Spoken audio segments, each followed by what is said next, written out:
I'm Josie Way, and tonight I have with me as co-hosts Ken Demers and Bill Hannon. And our guest is our friend Joe Higgins, who is a medium and an author.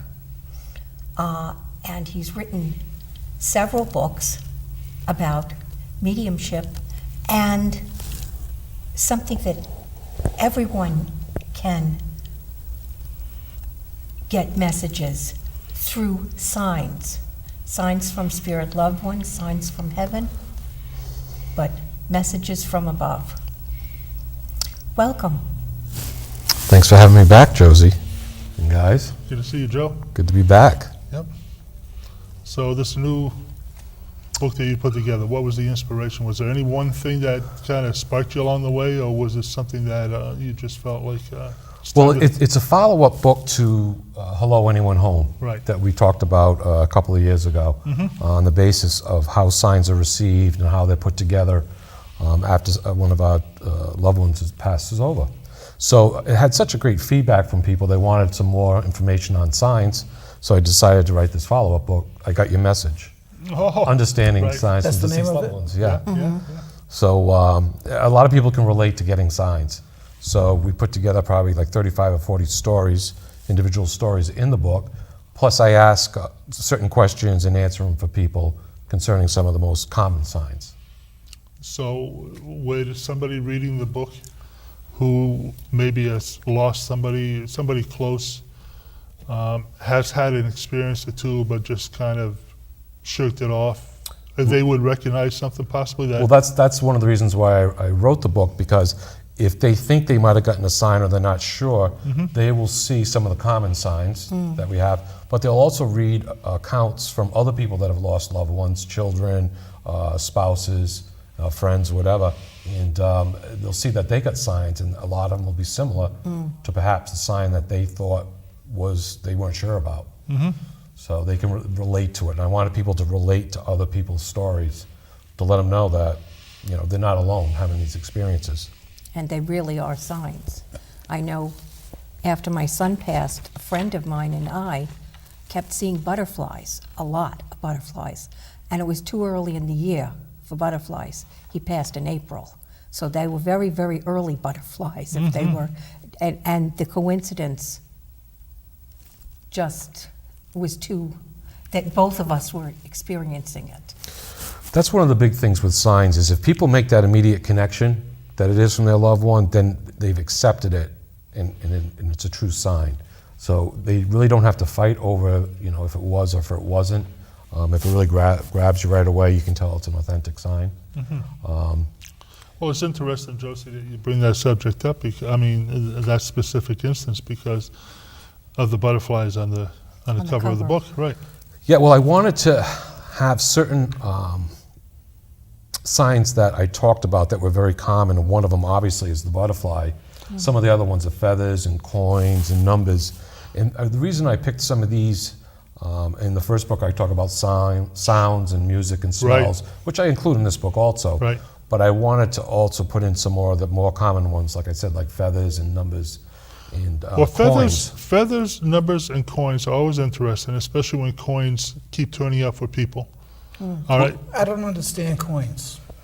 Right, but that's what I was just trying to make a point right here, right now, is that these are interesting signs, but I find the butterfly so interesting, because the butterfly being a sign of metamorphosis. And here they've left us, they've changed form, they're more in spiritual form, and so I identify the butterfly so succinctly with the change from physical to spiritual. Yeah. Well, that's one of the reasons why they use that particular sign, or they use a feather, especially coins now, because it has historical background. And people, when you tell a story about, I'm starting to find all these pennies after so-and-so passed over, a lot of people can relate to that, because it's been throughout history. A lot of stories written about it, people have told people about it, so they can say, that happens to me. Songs about pennies from heaven. Exactly. Right. So they use that historical basis to continue that particular type of method. And once people start to pick it up, many times when people find coins, it's a repetitive thing.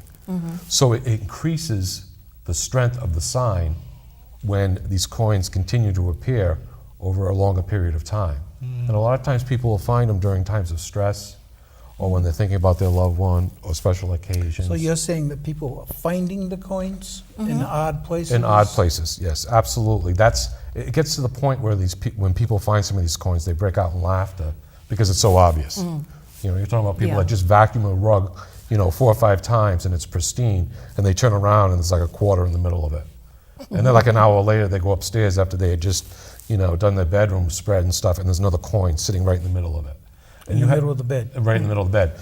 And, repetitive things like that, and then it gets to a point where people just laugh and they're like, oh, thank you, I know you're here, and they look up and say thank you, which is important. If you get a sign, thank your loved ones, because it really, it connects that loving bond that you still share on this side and the other side. So just a quick thank you and a smile is worth its weight in gold. And it's a way of knowing that they're okay. And they're still in our lives. And so when we get these signs during certain periods in our lives, especially around special occasions, which I talk about in the book, they want you to know that they're still there to experience these special occasions with you, like weddings, even funerals, first communions, people's first, a child's first baseball game. It could be anything, any special occasion the family's going to be around. They want to let you know, hey, listen, Dad's still there, or Granddad's still there, or Sis is there, or something like that. So they will try to show up around those occasions to say, listen, I want to enjoy this event with you, even though I'm not physically here. I'm here. All right, you're talking about group signs, and this would be an example of this would be what? With group signs, it's more effective for them to send a sign to a particular group than it would be to each individual. Because to assign to each individual, which is part of a group, could be confusing and it's only one-on-one. But let's say you belong to a social organization. Let's say a past president of an Elks has passed over and he wants to send a sign. He can send a sign to the entire group, and not only will the people in the group understand the sign, but they'll have a bond within that organization that he's sending a sign not to just to the individual, but also the organization in total. So instead of sending a sign to his friend Jack at home or his friend Bill at work, he'll send the sign to Jack and Bill at one of the Elks organizational meetings, or maybe a fishing derby or something like that. And then the members can talk about it and say, oh yeah, that's Frank. He's still around, still playing jokes on us. And that's how they can send it to an entire group. Right. Well, you have one story in there about that, about a group sign. There's a few stories in there on different group signs, but that's an example that they had given to me, for civic organizations, or even at a wedding, or a funeral. Actually, that happened to my aunt when she had passed over. She went to church every day for 40 years, right on time, never missed, was never late. And the funeral after she had passed, the casket was right at the beginning of the aisle, waiting to go down, no priest. Priest was 45 minutes late. And everyone there we laughed because we all understood. It was Eileen's little way of saying to us that she was around because she was very punctual. And the fact that a priest being 45 minutes late for any funeral, let alone her funeral. Right. And so it showed that each one of us, it was a group sign, and each one of us could share it with our siblings, but also with our friends. And when you do that, the sign becomes more powerful, and there's a bonding between the living that are all experiencing this one sign from one person on the other side. And for that split, few minutes when you share that sign in a group, it's a spiritual connection. It's a spiritual connection between each individual in that group. And that's very powerful, it's very spiritual, and it's very intimate. And that's one of the reasons why they do it to the groups. Now, also, your little crib notes, why do people not expect signs? Or don't experience them? Or don't experience them? There's a lot of reasons why people don't accept signs. Some of them are cultural reasons or religious reasons. They're afraid that it goes against what their belief system is, and it'll challenge them too much to be able to accept it.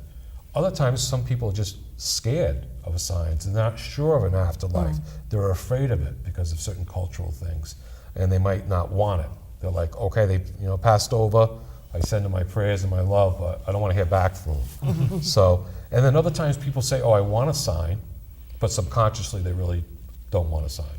Yeah. So there are various reasons, and a big one is people still might be in grief, and a sign might be a shock to them, or it might make them confused and cause anxiety and stress. And that's the last thing they want to do, is they don't want to scare you, so they might hold off until it's a better time to send that sign. Yeah, I know some Native Americans, some groups of Native Americans have differing opinions on ghosts, and spirit loved ones become ghosts in some situations, after they've passed, and they don't want them roaming. They want them settled and at peace. So they don't like to pay attention to signs unless they get them from animal signs. Then those they will listen to. A lot of times when the animals will send a sign, like in that instance, it'll be a sign of like a premonition of things to come. And that's their culture, and that's the way they accept their signs. They kind of like hands off, let the deceased rest in peace, but they will accept them through the the natural world. And those signs can actually come from a loved one, but through the animal. Through the natural world. Depending on the culture. We talk about feathers and we talk about coins and actually numbers we can talk about. These are used all cross cultures, and they've been used through thousands of years. So that's why they're very common also. I got a question for you. I haven't worn this shirt in 2 years. I've never worn these pants here tonight. And who comes walking in dressed identical? And Bill has the same pants. He blew the shirt, but got the pants. What kind of a sign would that be? That means Harmonics. you have very good taste, Ken. Oh, okay. Well, not really, but you're in trouble if that's the criteria. Or it could have meant you got the memo. No, I call it harmonics, being on similar frequencies. That makes a lot of sense. Right. We're both in tuned on some level, which could be kind of scary. Yeah. Definitely. But I wanted to mention about numbers because those are Yes. very fascinating, and a lot of people can relate to them. Well, it's a science in and of itself. Yes. And it's interesting the way that numbers, especially a loved one's numbers, seem to recur. Our whole lives are surrounded by numbers. We live by time, we live by dates, everything is associated with numbers. Birthdays, anniversaries, people, even the exact time when they pass or when they're born, and they're used in all cultures. So it's an easy way for them to send us a sign that we're going to recognize right off the bat. So if a loved one has lost their spouse and their wedding anniversary was like 5/21/48, and that number keeps coming up to this particular person around their anniversary, Right. There's a good chance that's a sign because it's personal between those two people. So it's easy for them to use that particular number. A lot of times we'll see numbers in sequence, and that's to show us that they're still around us and that they want to tap in and say hi. Some people, it's going to be related between you and the loved one that crossed over. I actually keep a journal now when I see sequential numbers, because when I see them, I always symbolize that Spirit's just tapping in, saying that we're still with you and still working with you, and I thank them. So I started keeping a journal probably about 3 months ago of how many times I see sequential numbers. And I didn't realize I see them 2 or 3 times a day sometimes, and some day it'll only be once. But they're starting to show a pattern. So I don't know, maybe a year from now, maybe I'll do a book on numbers. But I'm looking at it and I'm like, that's pretty strange, that the same numbers are coming up on certain days. Well, I look at it not as strange, but as really cool. I mean, because I'm connected with the angel kingdom, whenever I need angelic help or assistance, or I'm a little down in the dumps or something like that, I will get messages like the 444, the repetitive number. I will have a car cut me off with that on their license plate, so that I can't miss seeing it. Or I'll be working and I work with numbers, and I'll see somebody's salary was 444.44. Right. So it's like really in your face. You Yeah, can't miss it. you And that's can't another miss it. reason why they use particular numbers, is because it's so obvious. It's so Yeah. obvious. There's a story in the book about a mother and daughter who was driving through a particular neighborhood that their son frequented that had passed away. And as they were driving through the neighborhood, they came around a turn, and there was a car in front of them, and it had the number. I'm not sure what number it was. It might have been like 413, and then it said RIP. Well, 413 was the son's birthday. And obviously, RIP, rest in peace, right in front of both of them. So that's like assigned to a group of more than one. Right. So the daughter and the mother both got it, and they got to share that sign together. Wow. And they cried and they laughed because they knew it was from their son and their brother. You talk about numbers like that. I'm thinking, I remember one time last year I was in a supply house and I bought something, and it was a number like that, 423.63 cents. I went to another supply house, and it was almost identical to the penny. The receipt, the two Right. receipts from two different places. Right. The coincidence of that happening would be, Probability is just crazy. Yeah. I think Spirit does get a little chuckle out of doing stuff like that, because I work with a lot of numbers, and it'll be interesting how they'll, with just a twist, a number will refer to another case, but they'll be so similar, and the odds of them being so similar are very small. Right. So it's easy to manipulate the numbers or grab our attention at those numbers, because then our mind can do the filing system. Like, all right, that's a birth date, that's a death date, Right. that's a wedding anniversary. And people might say, well, that's stretching it, but it's not between those two people. Okay. Right. So 428 could be someone's birthday, but to someone else, it could mean something else. So it depends on who's receiving it and where it's coming from. Another thing about the coins I wanted to mention is one of the reasons they use coins and have done for a long time is because it grabs our attention immediately. It's a sign that has a monetary value. So when you're walking down the street or anywhere and you see a quarter or a penny or something like that, you're going to grab your attention more than if it's a bottle cap, because subconsciously or consciously that has particular value. Okay, but now when they start to repeat that sign and you start to see pennies, and they'll keep them in the same denomination, one after the other, the sign begins to build up and it becomes more of a powerful connection. But they find it very easy because that's our natural culture is, we see something of monetary value, we're going to zoom right in. So they want to get our attention the easiest way, and what's a better way than put a coin in front of us? Or a feather in the middle of a house. Or a feather in the middle of the house. Another thing with feathers, too, is one of the reasons they use them is because the connotation throughout history that they've been related to the afterlife or related to angels. angels. So people that see a feather that is not there, or a series of feathers that appear, during a certain time period or something like that, they can relate to that because they've heard other stories. They've heard parents and other generations talk about feathers, and they've read about it in books in other cultures. So that's one of the reasons why they'll use the feather. Also, it's a very, very easy sign that does not disturb the person that's getting it.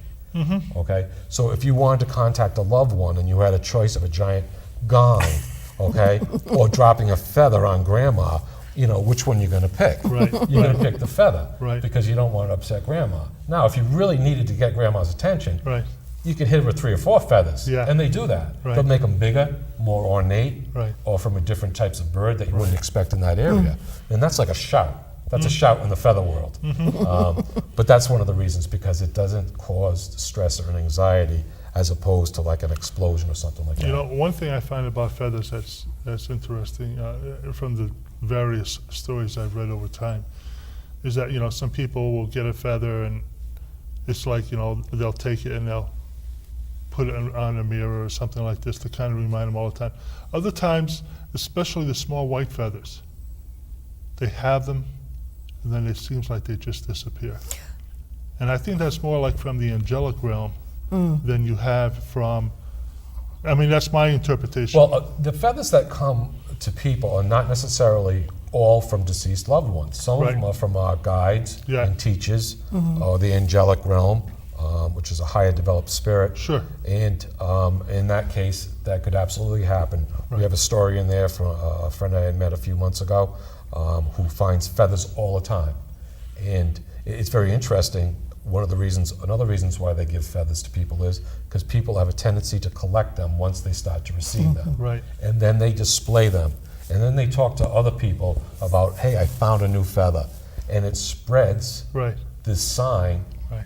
across our culture for other generations to realize that connection between feathers and the afterlife. Right. So people collect them and they show them, and it's easy to talk about something And like that's that exactly- because people can relate to it without being scared. Like I That's- saw a shadow or, Right, or that's something right, like that. that's right. I found a feather. It's very Right, innocent, right. and it's not a, Right. you know. One of my favorite angelic feather stories, April Welch, Sheehan. She used to get white feathers come floating down of her all the time. And her, at the time, 10, 12-year-old daughter was standing in the middle of a schoolyard telling 3 or 4 other girls about how her mother would get feathers, white feathers from angels. And as they're standing there talking, a white feather came down in the middle of the 4 girls, and it was like, Well, that's your answer to the group question. Well, my See, when that feather came down and the little girl was telling her friends about feathers, she was telling about small white feathers from the Right. angels, and one came floating down in between them. right, so all of a sudden all the girlfriends actually experienced that. Yeah. my husband Jim took a class with April, and in the middle of the classroom, a small white feather fluttered down for the entire class to see. Wow, that In the a middle good of the example classroom. what he's talking about then. Right, and then That's people, a definite group message. that's a group message, and people share messages. Like we're sharing these stories now about feathers, and I'm sure some of our listeners are going to be talking about, oh yeah, that happens to me, or it happens to my sister. or Right, something. right. But I just find it, interesting. I wouldn't say funny. I find it interesting that, again, most of these feathers that, like you say, people collect and whatnot, and yet it still seems like there seems to be a special type of feather that disappears. that disappears. And to me, that's almost like a connection to the angelic realm rather than a guide or something like that. Right. I mean, a friend of mine, Carl Johnson, that he finds all these feathers and he's got a beautiful display of them now, was telling me he was out jogging one morning, and it was probably like 5:30, 6 o'clock in the morning, and the sun was just coming up, and he was down by the lake. And so he's jogging along, and all of a sudden, out of the blue, this beautiful feather just comes down and lands right in front of him. And he was like amazed. He's looking around, there's no birds, there's nothing, it's quiet. So he reaches down to pick it up, and as he's picking it up, this lady walks by him and says to him, "You realize you're blessed?" And he looked at her and said, "Yes, I know that."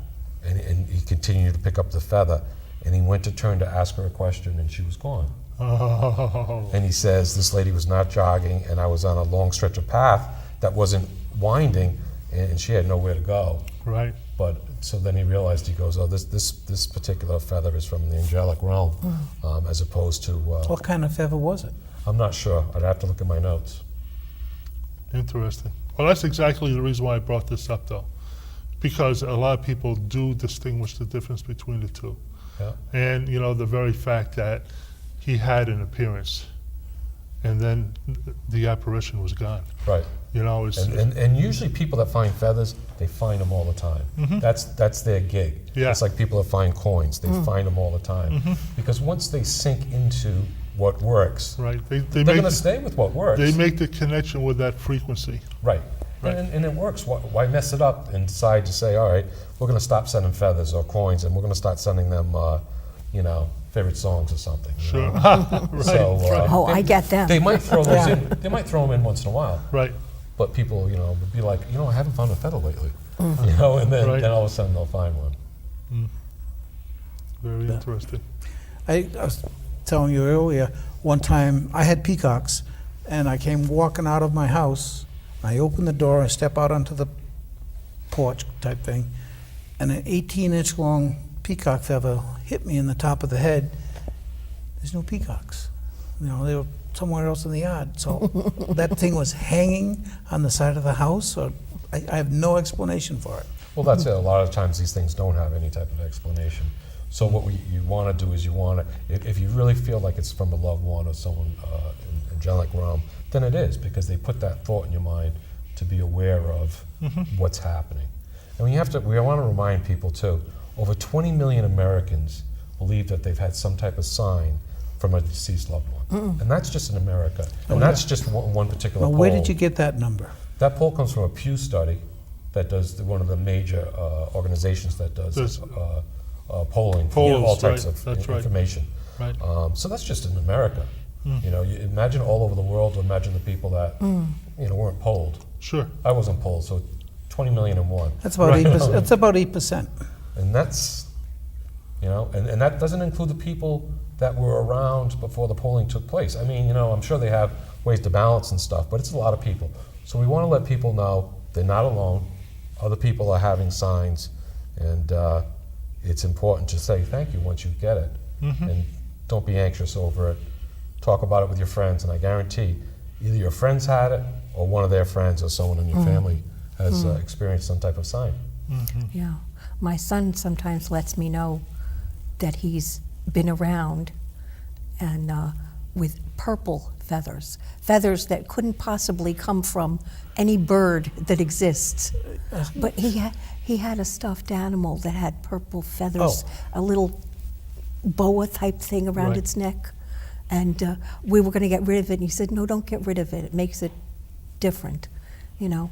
So we don't have it anymore. Oh, But the purple feathers just keep showing up. but that's because he has it.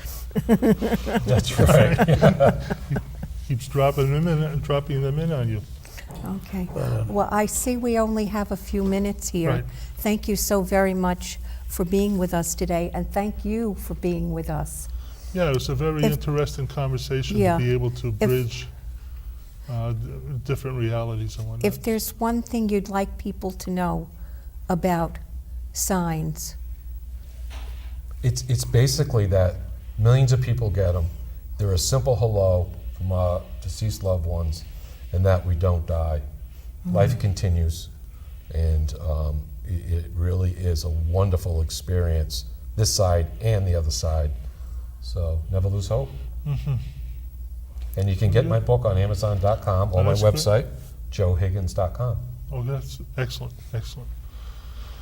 Well, I'm sure there's going to be a I lot look of people. forward to Do we reading have it. another book coming? Oh, there will be. Oh yeah, On what subject? I can't say. You're going to keep Top us in secret. suspense? Well, what happens is, like last year, I was going to write this book, and instead I ended up writing the book on veterans. Okay, so sometimes I'll start working on a book, but something will inspire me to write it on something because it's more important at that particular time. So there was a lot of suicides going on with veterans, so I wrote Always Connected for Veterans, answering some of their questions. So this book was put off. So the book that I'm planning next could be put off, so that's why I don't want to announce it yet. That's right, that's right. Yeah. I'll let you know, Ken. Okay.